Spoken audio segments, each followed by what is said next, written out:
kulanti wacan oo wanaagsan daawadayaal rabadaan kariim idil ahaantiinba ku soo dhowaada muuqaalkani kooban aynu ku soo qaadanayno barnaamijka afuri walaalka sannadihii ugu dambeeyey guud ahaanba deegaanka soomaalida waxaa ka dhaqan galay barnaamijka afuri walaalka kaasi oo ah mid mutadawacnimo ah oo lagu caawinayo dadka intooda dhaqaale hoosayso bisha barakaysan ee rabadaan ayaa ah mid wanaagga iyo acmaasha khayrka leh ee aad samayso ajirkeeda aad ka helaysid uu yahay mid laba jibaaran haddaba iyadoo laga duulayo fadliga bisha barakaysan ee rabadaan iyo caawinta walaalaha masaakiinta ah ayaa waxa uu barnaamijkani afuri walaalka door muhiima ka qaataa sidii loo gaadhsiin lahaa dadka hayntooda dhaqaale hoosayso raashinka noocyadiisa kala duwan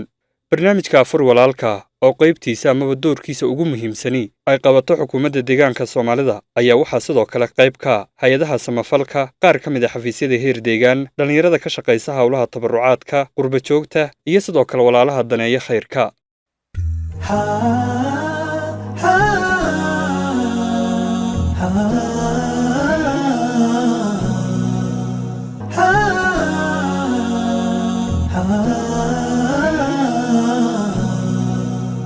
sannadkani aynu ku guda jirno bisha barakaysan ee rabadaan waxaa si dardarle ku bilowday barnaamijka afuri walaalka kaasi oo ay meelo kala duwan oo deegaanka ka mid a xukuumadda deegaanku ka fulisay dhalashadii bisha barakaysan ee rabadaan awgeed madaxweynaha deegaanka soomaalida mudane mustafa maxamed cumar oo ugu hambaliyeynayay bulshada deegaanka iyo kuwa dalka ee muslimiinta ah ayaa waxa ugu baaqay cid kasta oo gacan ka geysan karta caawinta dadka hayntooda dhaqaale hoosayso in la isgarab istaago maadaama oo lagu guda jiro bisha khayrka badan ee barakaysan ee rabadaan bishan waa bil barakaysan waa bishii camalada aan samaynayno ajirka aan ka helayna ay laba jibaar iyo saddex jibaar aan ku helayna weeye sidaa daraaddeed bisha rabadaan inaan iscaawintii ka warhaynta masaakiinta sadaqada afurinta wixii loo baahnaa iyo ciidsiinta insha allah markaan gaadhno dhammaadka bishaba intaba inaan iska xisaarno qorshaheedii inteedna karaysa aynu la nimaadno inteedna aan karayna iyaguna cibaadadii looga baahnaa iyo maaragtay mahadnaqii looga baahnaa xagga alle maaragtay caafimaadka iyo waxa ay haystaan inay ku xamdiyaan loo baahan yahay weeye muslimiinta dalka Itoobiya dhammaantood iyagana waxa aan leeyahay rabadaan mubaarak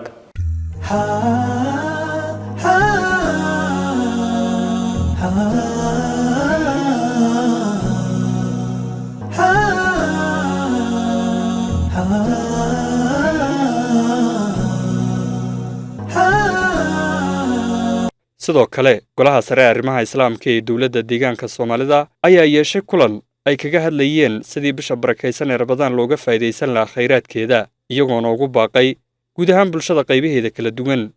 inay ka qayb qaataan caawinta dadka hayntooda dhaqaale hoosayso maadaama lagu guda jiro bisha barakaysan ee rabadaan oo sannadkani ku soo aaday xilli kulaylaha amaba jiilaal ah halkan waxaa fadhiyo guddidii fulinta ee golaha sare ee arrimaha islaamka dowladda deegaanka soomaalida oo u dhan fadhigan ujeeddada usoo fadhiisteen ay tahay inay halkan baaq ka soo jeediyaan baaqaasoo ku wajahan guud ahaan muslimiinta caalamka gaar ahaan muslimiinta Itoobiya gaar ahaan muslimiinta deegaankan u dhalatay ee soomaalida ah barnaamijkaasoo salka ku hayo laba qodob mar waa soo dhaweynta ramadaanka la soo dhaweeyo ramadaanka iyo ibaanshihiisan ramadaan mubaarak la yidhaahdo la soo dhaweeyo ka labaadna waa ramadaanka iyo sidii looga faa'iideysan lahaa ramadaankan barnaamijka waxyaalaha u qorshaysan majlisku ee uu doonayo sanadkan in ramadaankan lagaga faa'iideysto ay kow ka tahay baaq ay u jeedin doonaan bahda muslimiinta ee soomaalida ah oo ah sal ku hay gargaar dhexdooda ay isgargaaraan barnaamijka loo yaqaano quudi ama afuri walaalka barnaamijkaas culimada ka hadli doontaa insha allah abdillahi maadhihin barnaamijkaas baan u furaya culimadu wuuna furan yahay anu haddaan waxaan leeyahay oo marka koobaad ramadaan mubaarak ramadaan mubaarak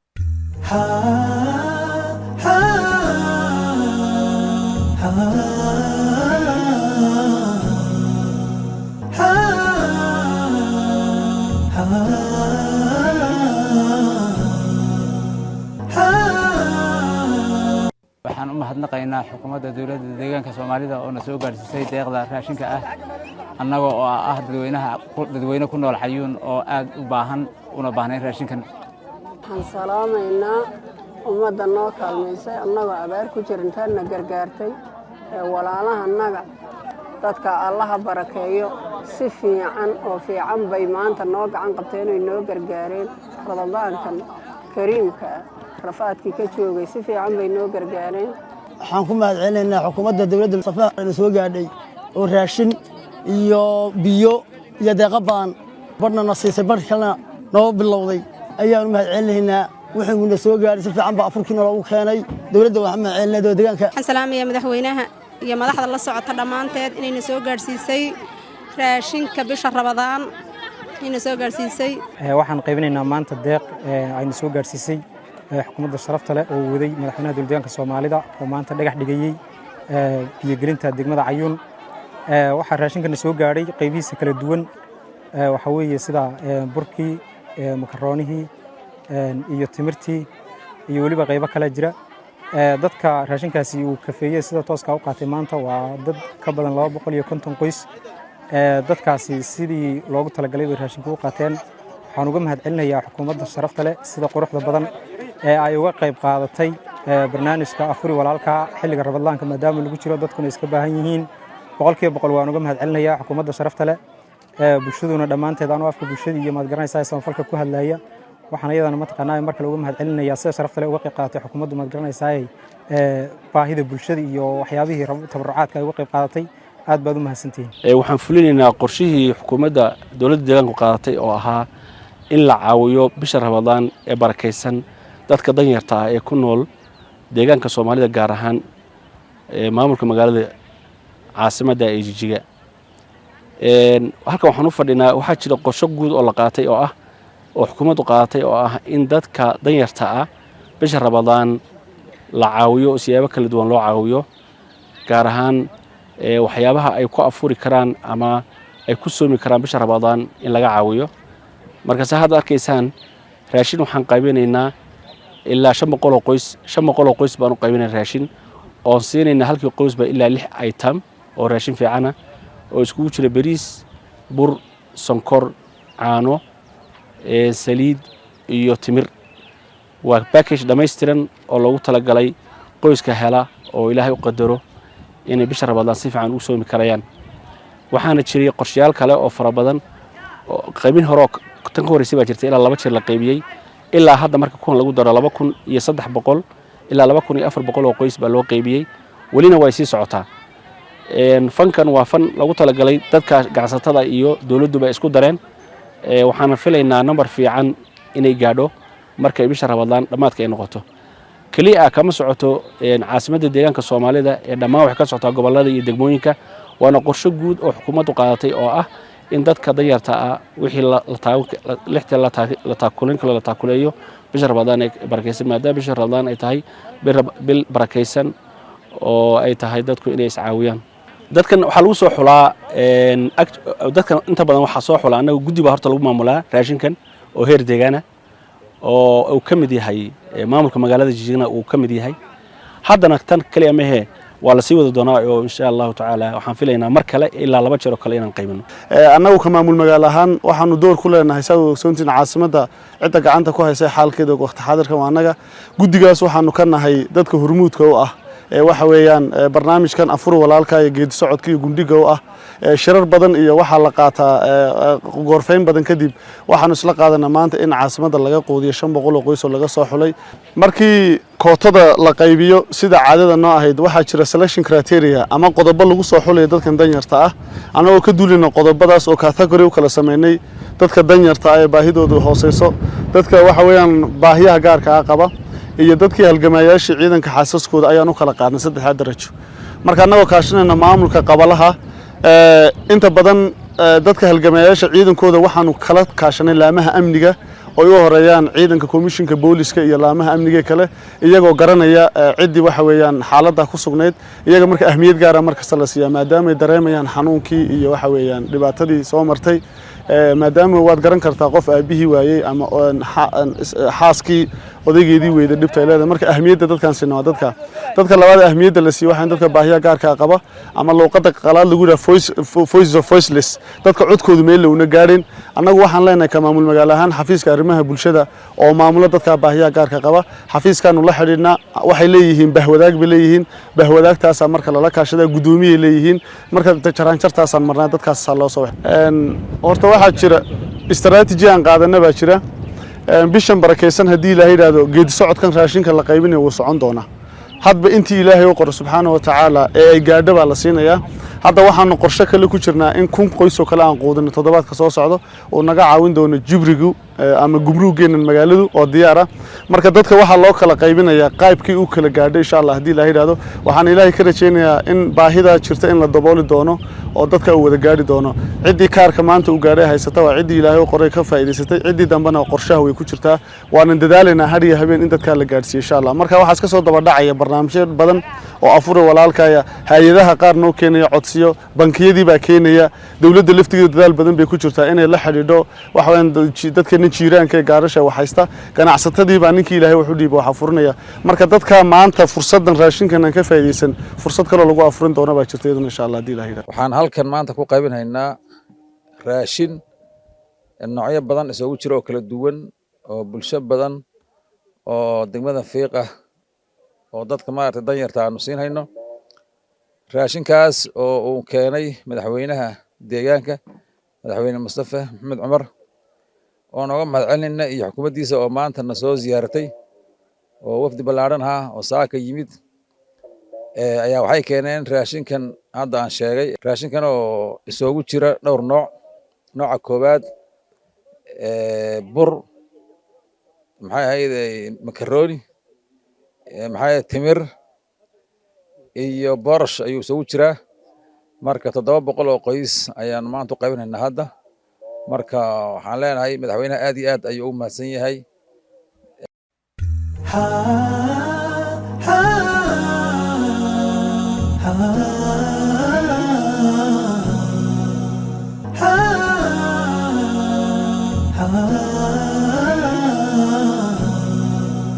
goobtan aan joognay waa goob ka mid ah goobaha lagu bixinayo mashruuca afur walaalka ee xukuumaddu wado oo halkan dadka maanta qaadanaya waa dadka soo gaarsiiyay madaxweynaha dowladda deegaanka Soomaaliya soo gaarsiiyay waa 250 qoys oo raashin ku filan loo keenay noocyadiisa kala duwan sida aad aragtaan raashinku qaybaha uu ka kooban yahay timirtii iyo bariiskii iyo sonkortii iyo makaroonihii baa ku jira mashruuca ama xukuumaddu waxay ka qayb qaadanaysaa dadka danyarta inay kor ugu soo qaado qoysaska afur walaalka weeyaan madaxweynaha dowladda deegaanka Soomaaliya aad iyo aad baan ugu mahadcelinaynaa shacabweynaha degmada Cayuun aad iyo aad buu ugu mahadcelinayaa raashin fiican oo ku filan baa la soo gaarsiiyay xukuumadda qaybaheeda kala duwan heer deegaan baa soo gaarsiiyay madaxweynuhu ku yahay ajir Allah ka siiyo xasanaad annaguna waxaan leenahay waad mahadsantihiin maadaama bishii barakeysaneeda Ramadaan lagu jiro oo khayraadku uu socdo shaqaalaha xafiisku waxay iska kaashadeen iyaga oo isugu jira 3 qoys oo ka kooban iskaashiga 16aad ee sektorka jidadka ee xisbiga barwaaqo in ay iskaashadaan iskaashigoodii waxay mushaharkoodii ayay iska jarjareen oo isu geeyeen oo ay u garteen inay shaqaalaha hayntooda hooseyso ee shaqaalaha hoosaadka xafiiska inay ku taageeraan bisha barakeysan ee Ramadaan taas oo bilowgii bisha Ramadaan xafiisku uu ka saaciday dadka hayntooda hooseyso ee tabarucaad uu siiyay haddana kii raashinka ahaa ayay shaqaaluhu iskood soo abaabuleen ay ku taageerayaan walaalahooda hayntooda hooseyso ee xafiiska kala tirsan horta waxaan ugu baaqayaa dhammaan muslimiinta inay iskaashadaan oo maadaama bil barakeysan lagu jiro ay badiyaan sadaqada ay ka warhayaan dadka hayntooda hooseyso dadka aan heli karin qutul daruuriga jaarka laga warhayo sida iclaanka guud ee xisbiga iyo madaxweynuhu ay bixiyeen in bisha Ramadaan hoos la soo eego in horta dhammaan xafiisyadu dadkeena badankoodu waxa weeyaan waa shaqaale dawladeed weeyaan marka in ay iskaashadaan oo hal qof wixii uu tari karo uu iska yar yahay laakiin markii la iskaashado 150 xubnood oo isu tegay waxay caawin karayaan maxay ahayd 25 qof oo maxay ahayd ay ka saacidi karaan quutal daruuriga iyo inay bisha barakaysan ay u shidaan dabka marka si guud muslimiinta oo dhan waxaan ku baraarujinaynaa oo miidiyahan hadda aan u soo bandhignay sadaqadu waxay ku fiican tahay qarsoodiga laakiin in la isku daydo oo xafiisyo hore oo sameeyeen way jireen annaguna waa naga sameeyay xafiisyada kalena waxaan leenahay bal shaqaalaha hoos loo eego bishii barakaysaneed baa lagu jiray dabka ha loo shido jaarka ha laga warhayo ha la isku tiirsanaado oo far kaliya fool ma dhaqda baa la yidhi aynu isu geyno marka cududa la isu geeyo wax weyn oo muuqda oo qofkii maxay ahayd dadkii wax u tari karaya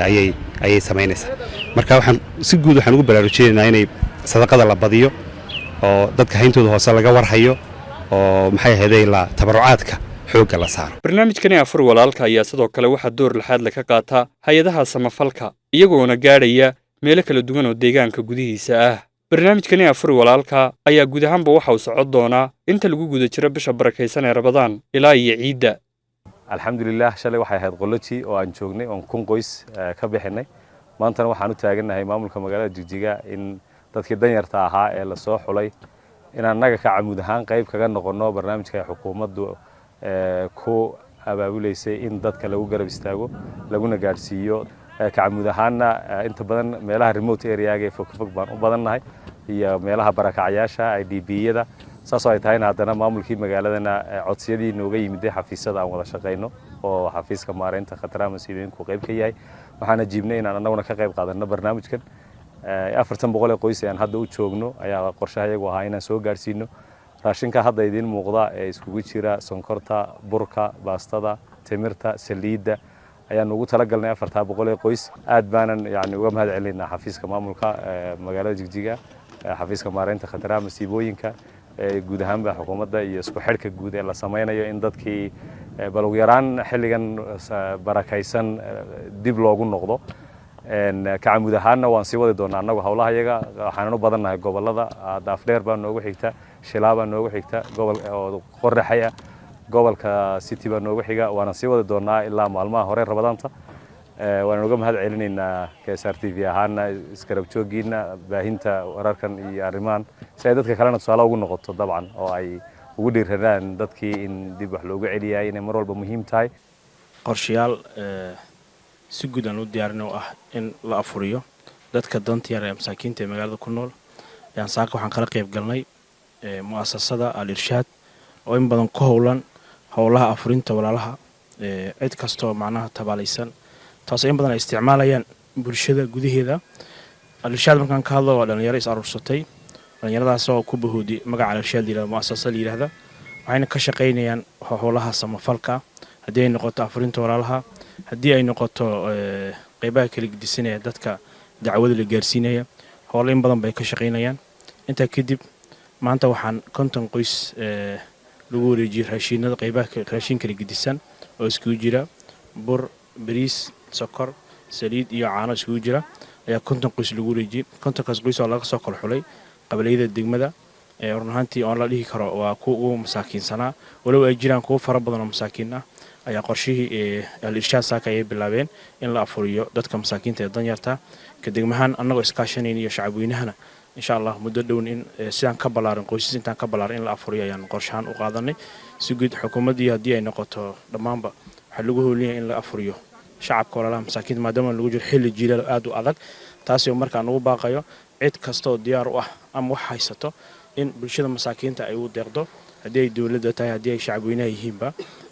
hadda waxaad arkaysaan waxaa laga soo aruuriyey shacabka magaalada baa laga soo aruuriyey dhalinyarada isxilqaanti baa inta badan soo aruurisay marka si guud cid kasta oo wax haysata ama magaalada joogto oon isleenahay ama ganacsato ha noqoto ama ilaahay wuxuu siiyey in ay macna gargaaraan walaalahood maadaama lagu jiro bisha soonka halkan waxaan ku qaybinaynaa raashinkaas oo loogu talagalay dadka danyarta iyo agoonta ah ee laga soo kala xulay xaafadaha magaalada Dhanaan runtii waxaa xusud mudan sanadkani waa sanadkii 7aad oo xiriir ah oo aanu mataqaanaa afursiino ee dadka danyarta ah raashinkan runtii waxaa qaybinaya hay'adda gargaarka iyo horumarinta bulshada ee la soo qaabiyay GAD Generation for Aid Association and Development of Human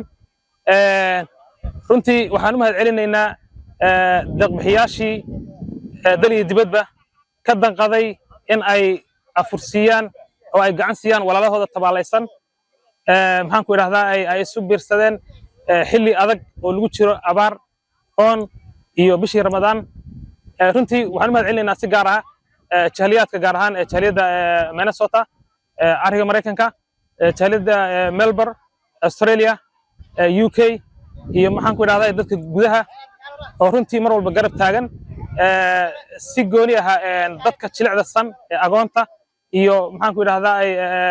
danyarta u og waxaan rajaynaynaa inay ka faa'iidaystaan oo ay ku samaan bisha ramadaan waxaan baaq u dareynaa dhammaanba jahliyaadka iyo dadka deeq-bixiyaasha ah inay soo gaadhaan dadkan. Deegaanka Soomaalida ayaa sheegtay in barnaamijkani afur walaalka la sii wadi doono ilaa iyo bisha barakaysan ee Ramadaan. guud ahaanba daawadayaal intaas ayaanu ku soo afmeeraynaa barnaamijkeennii gaarka ah aynu ku soo qaadanaynay barnaamijka afur walaalka oo ah barnaamij lagu garab istaago bulshada danyarta ee hayntooda dhaqaale hooseyso.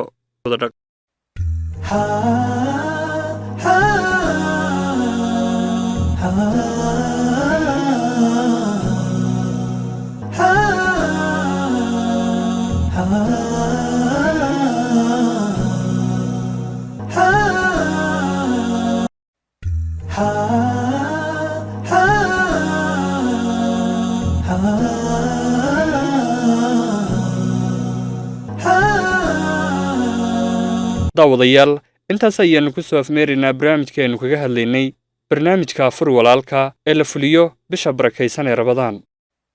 ha